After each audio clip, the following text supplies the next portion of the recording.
What if I told you that the secret to standing out in your industry is already within you? The power to position yourself as the go to expert doesn't lie in how many years of experience you have or the endless certifications.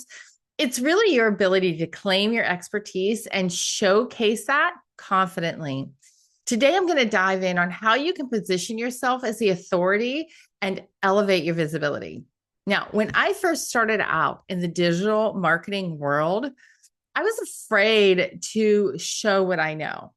I'm going to back it up just a little bit because before I was in digital marketing, I had a small business. Some of you may have heard the story before, and I used social media to scale that business. And in that process, I got a lot of popularity where women entrepreneurs mainly were asking if I would sit with them and share with them what I did. Now, at that point in the game, I really wasn't even sure if what I was doing was actually the right things that you should be doing. But what I did know is that it was working for me, and I had hoped that it would also work for them. But I couldn't guarantee it at that point. I had somebody that I was friends with who did own a traditional marketing agency. In fact, in the town that I lived, I would say that it was one of the bigger digital marketing agencies. Marketing agencies. It was not digital at that time. It was more traditional. So it did more print and billboards and things like that, right? Because digital marketing was still very, very new. And this person who I had a tremendous amount of respect for made a comment to me and said that as long as I continue to play on social media, nobody would ever take me seriously. Now, at that point, I made the decision to transition into digital marketing and help other people. I felt like I knew something that this person didn't know at that time. But even though I took those steps and I could tell you that that was my gut feeling, I still replayed his words over and over in my head that nobody would ever take me seriously if I stayed in digital marketing. And the reason that I did that was because he was very well respected and he was very successful in what he did. And he went to school for marketing. I didn't. My degree was in psychology. So I felt like he knew more than I did. And it was intimidating. So, because of that, I wouldn't always share what I knew for that reason. Now, it didn't take real long before his traditional marketing agency transitioned to a now digital marketing agency. And he talks about all the same things that I talked about 15 years ago. But during that time, it was really intimidating. And I had imposter syndrome, not just with him. I had imposter syndrome a lot in the beginning because I talked about social media marketing and I understood its value, but there were so many other people that didn't see it at that time. And so things would creep into my head like, you don't have enough education. You don't know enough. You are a fraud. And just because it worked for you, what makes you think it'll work for other people? All these things kept pouring into my head. And because of that, I was afraid to show up online. Well, today, I'm talking about how you can position yourselves as the expert and you can overcome that. And imposter syndrome is just one thing I'm going to talk about. And I've talked about it before in my other episodes, but it's so important because I see it all the time. And so it doesn't matter if you are just starting out in your business or you've been in business for years. You want to make sure that you're positioning yourself as the expert and you stand out because you deserve that visibility. So I want to finish talking about imposter syndrome, right? So imposter syndrome is that little voice in your head that says, you're not enough. You don't know what you're really talking about. And we've all heard that little voice at one time and another, right? Who are you to call yourself an expert? I'm over here on the podcast telling you, listen, position yourself as the expert. And you might be thinking, who am I to call myself an expert, right?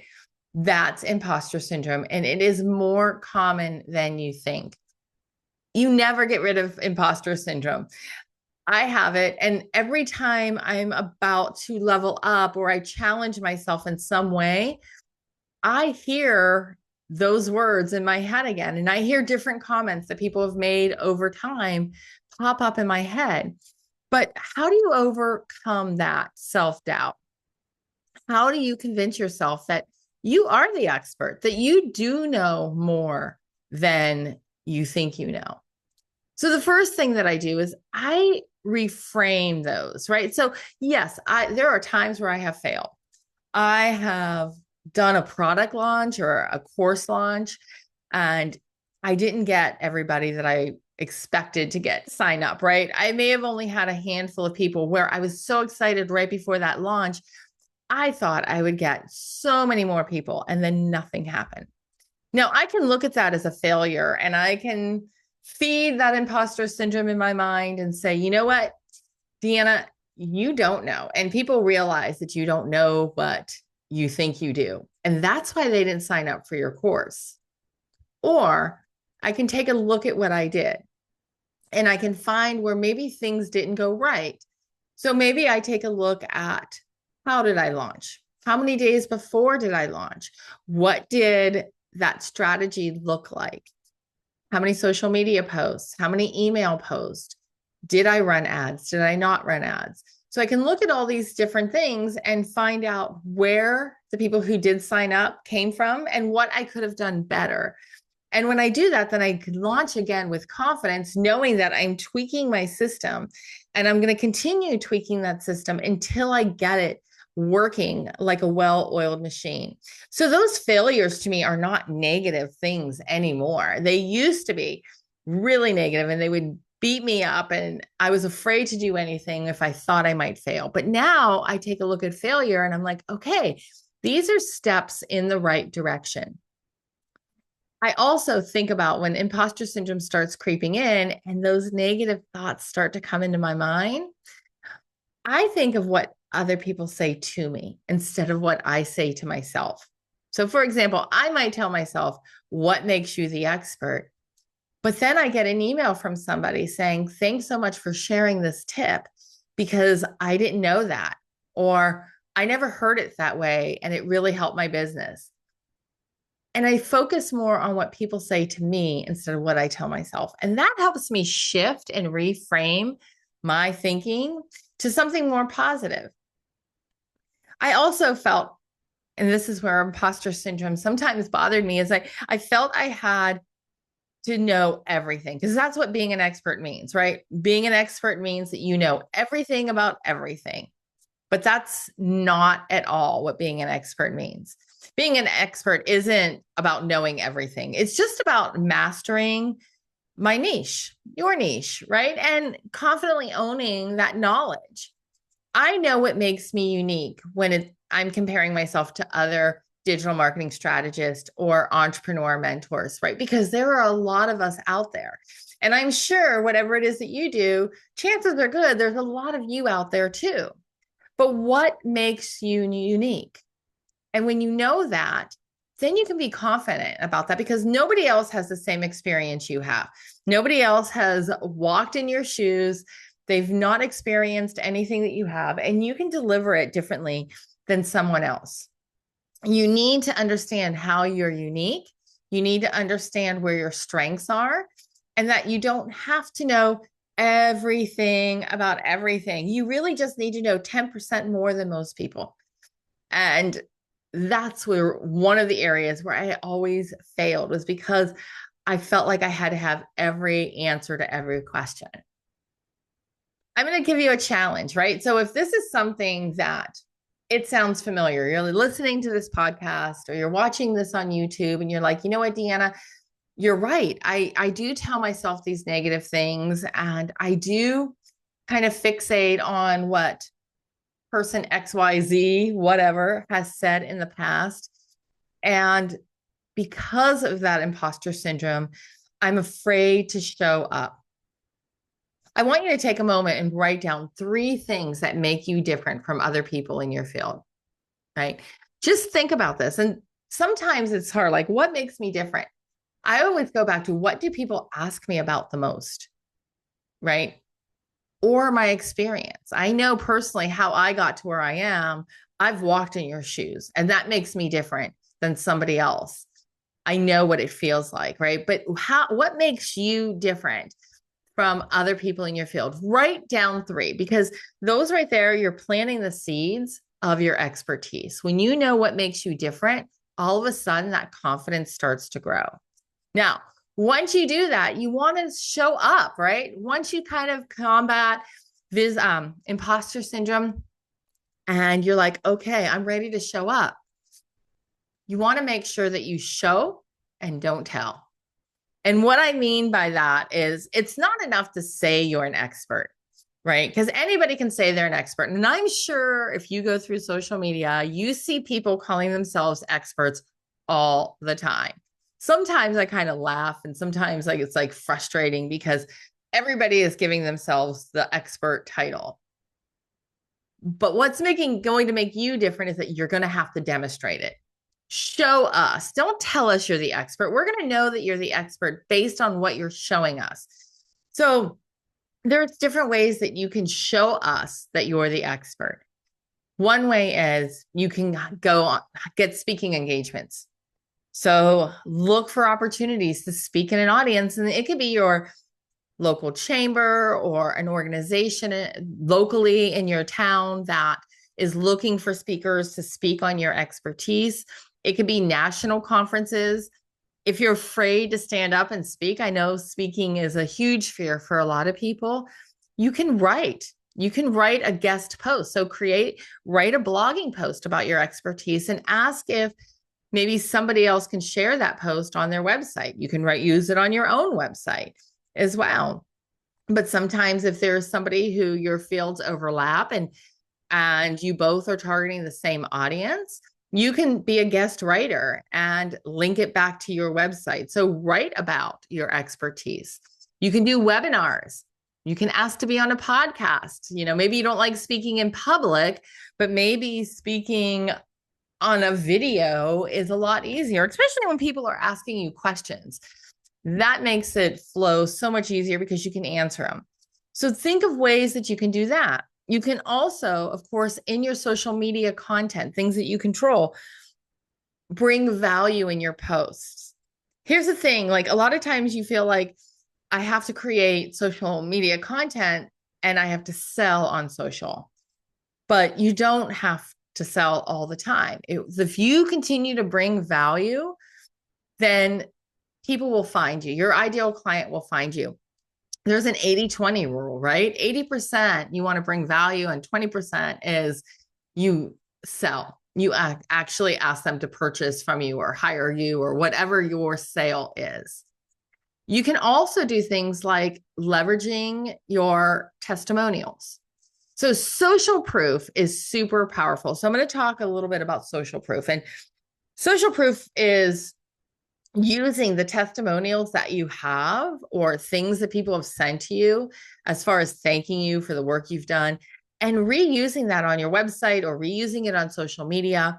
And the reason that social proof is so powerful is because the way that we are wired, when we look at reviews, right? Which if you buy something on Amazon, if you've ever bought on Amazon, chances are good you probably read the reviews of the product to see which one you wanted to buy from, which company and which product was the best. And the reason that you do that is because in your mind, you're thinking, well, if it worked for this person or didn't work, then it'll work for me or not work, right? So when you have people leaving you testimonials or Google reviews, and you use what they say as social proof, then it's going to highlight to others that you are knowledgeable. And if you've helped others, then you can help this person too.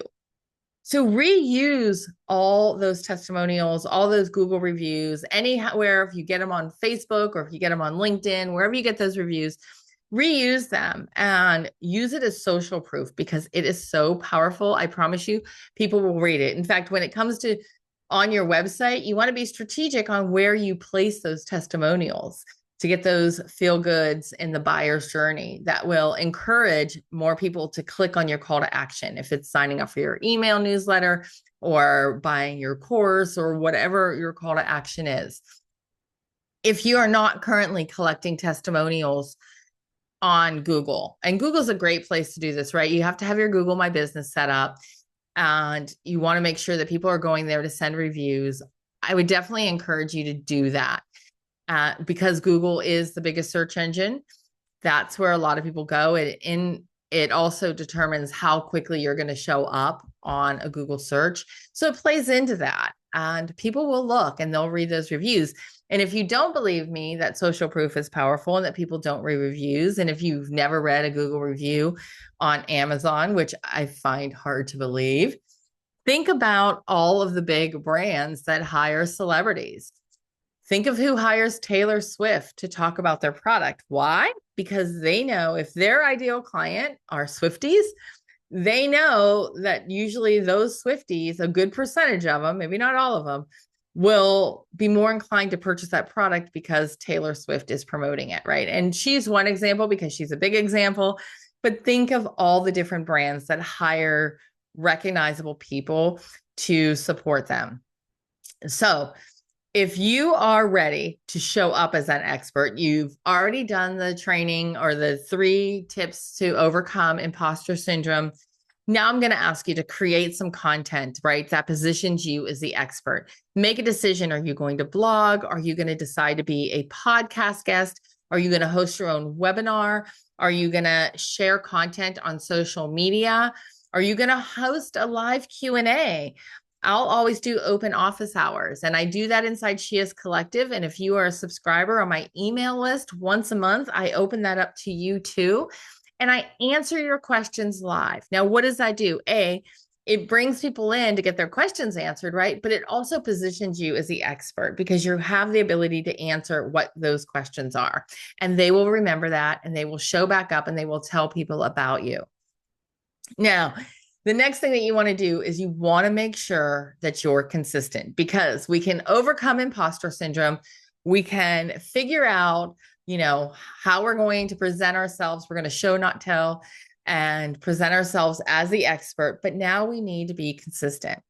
The more consistent you show up and provide value, the more trust that you build with your audience. Trust equals credibility, right? So consistency, being consistent is a trust builder. And I know that I've heard it from you so many times. I'm not consistent. And not me. This is something that you will share. And there's times I'm not consistent too, right? Let's keep it real. But the biggest thing is like social media, email marketing, blogging or podcasting or whatever it is that you do as far as your content driver takes a lot of time and energy. And plus you have to run your business. And it's hard to stay consistent.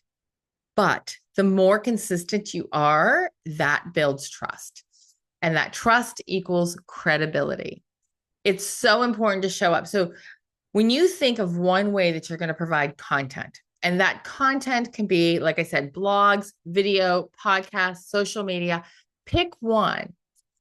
Email, it doesn't really matter, but I want you to pick one. And in that area, show up all the time. And then when you get that groove going and you're like, yes, I'm showing up, I'm scheduling ahead of time, so all this stuff is done, then you can add a second piece. And to make it easier, repurpose, right? So we do this podcast. I have this podcast. I do this, and I'll schedule it, but I'll include this podcast in email. I'll create content for social media from this.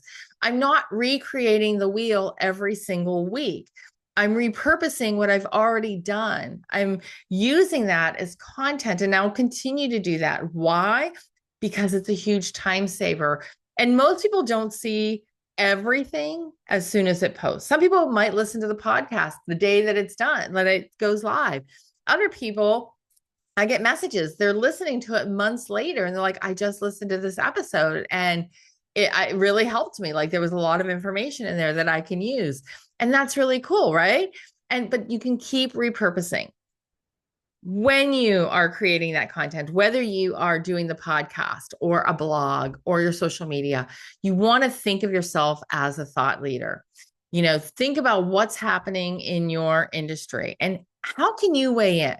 So, right now, as times change, I'm going to go back to COVID. I don't like talking about COVID too much, but it's a really good example as things changed in COVID, this impacted a lot of different people in a lot of different arenas. And pretty much all industries were impacted in some way, shape, or form. And that's a really cool way to talk about how did your industry survive, or what did you do in your industry that was different, or how could you help people a little bit differently because now they weren't going out but they were home. And think about things that are happening right now that may be impacting your industry, will be impacting your industry, and how can you talk about that, right? Be the thought leader. Think about things like topics that you're really passionate about too, right? And offer some unique insights. And just because everybody thinks a certain way, or not everybody, that's not true. Just because you may seem the majority thinking a certain way, if you don't agree with that, share it. Somebody else may agree with your viewpoint. And it's okay to have different positions on different topics, right? But be that thought leader, be the expert. All right. So positioning yourself as an expert starts in believing in your value, right? You want to believe that you actually have value and that you can deliver that value. Then you want to demonstrate that knowledge that you have and, show up, bring value. And then last, you want to consistently show up and share your knowledge with other people. So think about this. What is one thing that you can do today to start positioning yourself as a go-to expert? Whether it is starting that blog post, starting a podcast, looking for guest speaking opportunities, looking to be a guest on a podcast. Maybe you don't want to actually have your own podcast and be bothered with the editing and the posting and everything that goes with it, but you would love to be a guest. There are different groups on Facebook where you can reach out and be a guest on their podcast, or just listen to a podcast that you like that has the same ideal client as you, and ask them if they would be interested in having you as a guest and what value you bring. Whatever it is that you decide, move forward with it. Overcome that imposter syndrome. Remember that you have a gift and you have expertise that nobody else has. Sure, there may be several people in your industry, but you are unique and you are different from all of the rest. And where is that value? What makes you unique? And when you uncover that, follow it. Follow it and help somebody else. Don't keep it a secret. Make yourself visible. I just shared today, I was a guest on a podcast, and I shared that the one thing that impacted me, that changed me, is the question, why not me? Why not me? There's so many people in my industry, in your industry, that are successful. And sometimes we get in our own way and we think, well, they're successful because ABC, all these reasons why they were able to do it. But why not you? Why not you? You're no different. You control everything in your future. It's up to you if you want to succeed. Nobody else. You can't point the finger and blame anybody else for the reasons that you're not successful. You have everything you need already inside of you. You're already an expert in whatever area that is. And somebody right now needs the message that you have to share. So don't hide behind that imposter syndrome. Show up, if not for yourself, for that person that's listening, who really needs to hear what you have to say. All right, guys, thank you so much. I hope you are loving this episode. I am loving sharing everything with you. And remember, be unstoppable. I'll talk to you guys next week. We'll see ya.